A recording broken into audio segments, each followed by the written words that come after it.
tellement de personnes qui attendent que tu te décourages. Il y a tellement de personnes qui veulent te voir chuter. Il y a tellement de personnes qui veulent te voir baisser les bras. Il y a des personnes dans l'ombre qui disent, on va voir où elle va arriver avec ses ancêtres.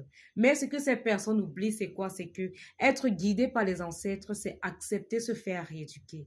Être guidé par les ancêtres, c'est avoir une langue de vérité. Être guidé par les ancêtres, c'est avoir un cœur d'honnêteté.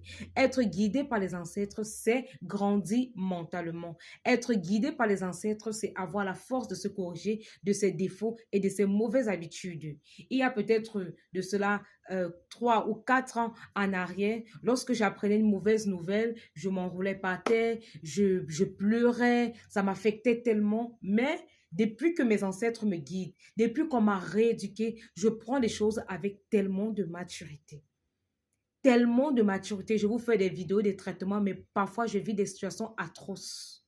Oui, c'est ça être guidé par les ancêtres. Se faire rééduquer.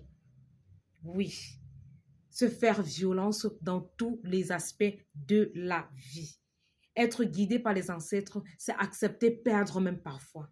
Être guidé par les ancêtres, c'est donner sans recevoir. Être guidé par les ancêtres, c'est voir dans 50 ans, dans 100 ans.